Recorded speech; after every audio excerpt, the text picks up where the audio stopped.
TDP అధిష్టానం నిర్వహించిన దిశానిర్దేశం సభ టీడీపీలో ఉన్నటువంటి అనేక ప్రశ్నలకి, అనేక సవాళ్ళకి వేదికగా మారిందా అనేటువంటి ప్రశ్న ఇప్పుడు తలెత్తుతుంది. ఎందుకంటే టీడీపీ అధిష్టానం ఒక రకంగా చెప్పాలంటే మొదటి సంవత్సరం అయిన తర్వాత, అంటే కూటమి ప్రభుత్వం వచ్చి ఒక సంవత్సరం పూర్తయిన సందర్భంగా గ్రౌండ్ లెవెల్లో ఉన్నటువంటి ఫీడ్బ్యాక్ ఏదైతే ఉందో ఆ ఫీడ్బ్యాక్ని ఎమ్మెల్యేలకి, ఎమ్మెల్సీలకి చెప్పి భవిష్యత్తు ఇలా, అంటే ఇప్పుడు ఏదైతే 1 ఇయర్ పరిపాలన సాగిందో ఈ ప్రభుత్వానికి సంబంధించినటువంటి పరిపాలనలో ఇంకొంచెం 4 అడుగులు ముందుకు వేయటం, అదేవిధంగా ఎమ్మెల్యేల పనితీరు, ఎమ్మెల్సీల పనితీరు వ్యవహారం, నియోజకవర్గాల్లో జరుగుతున్నటువంటి వ్యవహార శైలిలో ప్రభుత్వానికి వచ్చినటువంటి ఫీడ్బ్యాక్ ఏదైతే ఉందో దాన్ని పార్టీ పరంగా సరిదిద్దుకునే ప్రయత్నం చేసేదానికి ఈ దిశానిర్దేశ సభ ఉపయోగపడుతుందనేది టీడీపీ అధిష్టానం భావించింది. అయితే నిన్న జరిగినటువంటి ఈ సభలో చాలామంది, అంటే దాదాపు 15 మంది వరకు ఎమ్మెల్యేలు కానీ, ఎమ్మెల్సీలు కానీ, నియోజకవర్గ ఇన్ఛార్జీలు కానీ గైర్హాజరయ్యారు. సో దీనికి పార్టీ వర్గాలు కానీ, లేదంటే ఎమ్మెల్యేకి సంబంధించినటువంటి వాళ్ళ వర్గాలు కానీ చెప్పేది ఏంటంటే, ఇది అనూహ్యంగా అనుకోకుండా పెట్టినటువంటి సభ. ఎమ్మెల్యేలు వాళ్ళు ముందస్తుగానే వేరే ప్లాన్ చేసుకున్నారు. కొంతమంది ఫారెన్ వెళ్ళారు, కొంతమంది ఇతరత్రా వేరే ప్రాంతాలకు వెళ్ళారు అనేది సహజంగా వినిపిస్తున్నటువంటి మాట. అంటే వాళ్ళు చెప్పే విధానంలో, వాళ్ళు చెప్పే వాళ్ళ వెర్షన్ వింటే నిజమే కదా అనిపిస్తుంది. కానీ టీడీపీ పదే పదే చెప్పుకునే అత్యంత క్రమశిక్షణ కలిగినటువంటి పార్టీలో, ఒక ప్రభుత్వంలో ఎమ్మెల్యేగా ఉండి మనం ముందస్తుగా మనం ఏదన్నా ప్లాన్ చేసుకోవచ్చు. అంటే ఇది అనివార్యం అయితే కాదు. ఇది ఫారెన్ వెళ్ళిన వాళ్ళు 1 రోజు 2 రోజుల్లో రాలేకపోవచ్చు. కానీ దేశంలో ఉండి, దేశంలో కుటుంబాలతో ఎక్కడికన్నా బయటకు వెళ్ళిన వాళ్ళు కానీ, లేదంటే ఇంకో వేరే కార్యక్రమాలు కానీ ఉంటే ఒక్కరోజు కార్యక్రమం పార్టీ అధిష్టానం ఇచ్చినటువంటి పిలుపు వెనక్కి వచ్చి వాళ్ళ కార్యక్రమంలో పాల్గొనే అవకాశం ఉంటుంది సహజంగా. ఎందుకంటే ఎమ్మెల్యేలుగా పోటీ చేసిన వాళ్ళు, గెలిచిన వాళ్ళు ఈ దేశంలో ఎక్కడి నుంచి అయినా సరే 1 గంటన్నర 2 గంటల ప్రాంతంలో విజయవాడకి కానీ లేదా హైదరాబాద్ ప్రాంతం వరకు అయితే చేరుకునే వెసులుబాటు ఉంటుంది. వాళ్ళు ఎంత ఫ్యామిలీ టూర్లో ఉన్నా, ఎంత పర్సనల్ బిజినెస్ టూర్లో ఉన్నా ఆ వెసులుబాటు అయితే ఉంటుంది. పైగా అది అంత ఖర్చుతో కూడుకున్నటువంటి వ్యవహారం కాదు. ఒక మాదిరి వ్యాపారవేత్తలు కూడా ఎక్కడికైనా, ఈ దేశంలో ఎక్కడి నుంచి ఎక్కడికైనా ట్రావెల్ చేసే ఫెసిలిటీ ఉంది. కానీ ఎమ్మెల్యేలుగా ఉన్నవాళ్ళు, అది కూడా ఒక సంవత్సరం పూర్తయిన సందర్భంగా దిశానిర్దేశం పేరుతో టీడీపీ అధిష్టానం జరుపుతున్నటువంటి సభ ఏదైతే ఉందో ఆ సభకు వెళ్లకుండా ఎమ్మెల్యేలు ఏ రాజకార్యాలు వెలగబెడుతున్నారు అనేటువంటి ప్రశ్న ఇప్పుడు అధిష్టానం దగ్గర ఉంది. అదేవిధంగా ఆయా నియోజకవర్గాల్లో ఉన్నటువంటి ఎవరైతే ఎమ్మెల్యేలు, ఎమ్మెల్సీలు గైర్హాజరయ్యారో ఆ నియోజకవర్గ ప్రజలు కూడా కొంత ఈ ప్రశ్న సంధిస్తున్నటువంటి అంశం. ఎందుకంటే సాధారణంగా ఒక పార్టీ అధినేత, అదేవిధంగా ఆ తర్వాత లెవెల్లో ఉన్నటువంటి 5-6 స్థానాల్లో ఉన్నటువంటి మంత్రులు కావచ్చు, లేదంటే కీలకమైనటువంటి వ్యక్తులు కావచ్చు, మొత్తం కూడా ఒకే వేదిక మీద చేరి ఒక సభ నిర్వహించుకుంటున్నారు. ఏది, గడిచిన సంవత్సర కాలంగా మనం చేసినటువంటి పనులేంటి, మన పరిపాలన ఏంటి అని ఒక రకంగా చెప్పాలంటే మేధోమథనం, ఒక రకంగా చెప్పాలంటే పార్టీలో ఒక మేధోమథనం జరిగేటువంటి సమయం అది. అలాంటి సమావేశానికి కూడా ఏదో ఒక వంక చెప్పి డుమ్మా కొట్టడం అనేది ఇప్పుడు పార్టీ సీరియస్గానే ఉంటుంది. అంటే ఇప్పటికిప్పుడు ఏదో కొరడా జులిపిస్తారు, యాక్షన్ తీసుకోబోతున్నారు అనేటువంటి మాటలు మనం చెప్పకూడదు.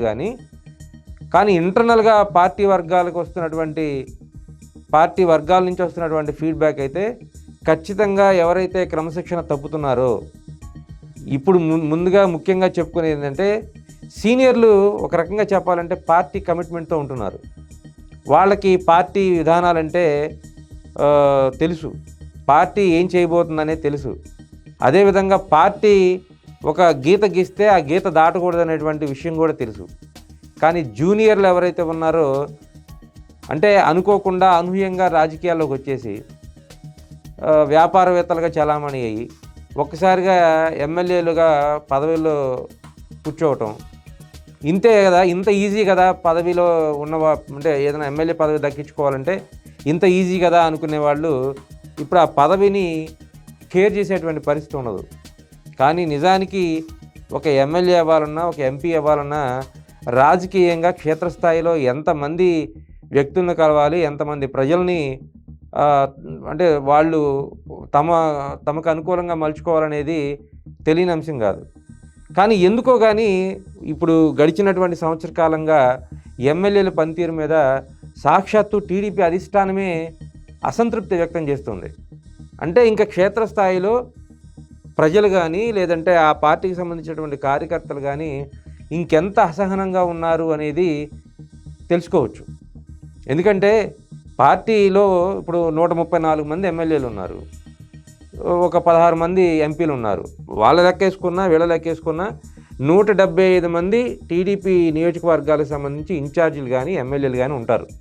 175 నియోజకవర్గాలకి 25 మంది ఎమ్మెల్యేలు లేదా ఎంపీలు లేదా ఎంపీ పార్లమెంటరీ నియోజకవర్గాలకు సంబంధించినటువంటి ఇన్ఛార్జీలు, వీళ్ళైతే స్పష్టంగా ఉంటారంటే 200 మంది. ఎమ్మెల్సీలు ఒక 20-25 మంది వేసుకున్నా 225 మంది. మొత్తం సమావేశం నిర్వహించడానికి అక్కడ పెట్టినటువంటి సంఖ్య 300 మంది. ఈ 300 మందిలో మనల్ని ఎవరు గుర్తిస్తారనుకున్నారా, లేకపోతే మనం వచ్చి వెళ్ళిపోయినా అధినేతకు తెలియదు అనుకున్నారో తెలియదు. కానీ సమావేశానికి వచ్చిన వాళ్ళు కూడా మధ్యలో కొంతమంది డుమ్మా కొట్టి వెళ్ళిపోయారు అనేటువంటి విషయం తెలుసుకున్న పార్టీ అధినేత మాత్రం ఇప్పుడు జరుగుతున్నటువంటి పరిణామాల మీద చాలా సీరియస్గా ఉన్నట్లుగా తెలుస్తుంది.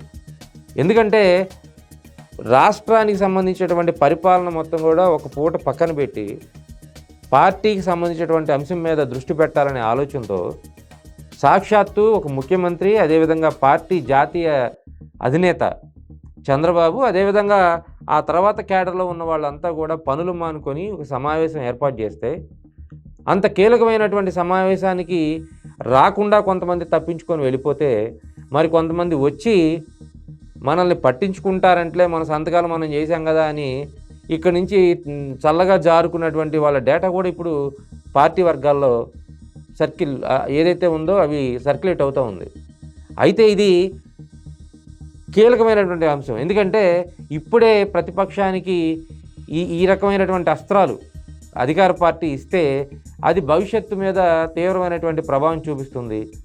అంతేకాకుండా పార్టీలో ఎమ్మెల్యేలకు గ్రిప్ లేదు, పార్టీ కూడా ఎమ్మెల్యేలను ఖాతరు చేసే పని ఉండదు అనేటువంటి మాట ఇప్పుడే బయలుదేరితే ఇంకా వీళ్ళకి ఈ ఎమ్మెల్యేలకి ఎంపీలకి భవిష్యత్తు ఉండదు అనేటువంటి అంశంతో ఇప్పటికిప్పుడైతే ఆ లిస్టు బయటికి రాకపోవచ్చు.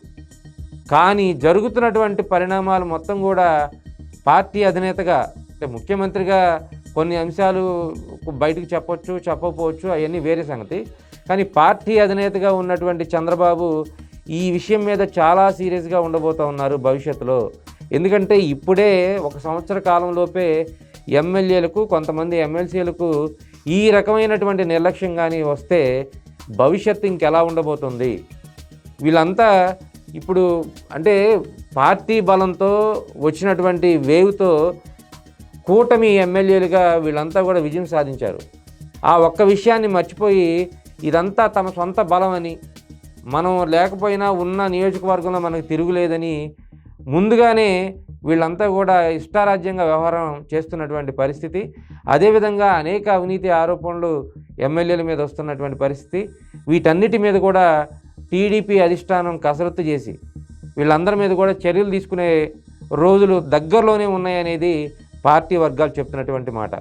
మరి ఈ విషయాలను ఎమ్మెల్యేలు, ఎంపీలు, ఎమ్మెల్సీలు, టీడీపీకి చెందిన ఈ ప్రజాప్రతినిధులు ఎవరైతే ఉన్నారో వాళ్ళు సీరియస్గా తీసుకుంటారా, లేదంటే యథావిధిగా తమ పనులు తాము చక్కబెట్టుకుంటూ ఇష్టారాజ్యంగా వ్యవహరిస్తారా అన్నది చూడాలి.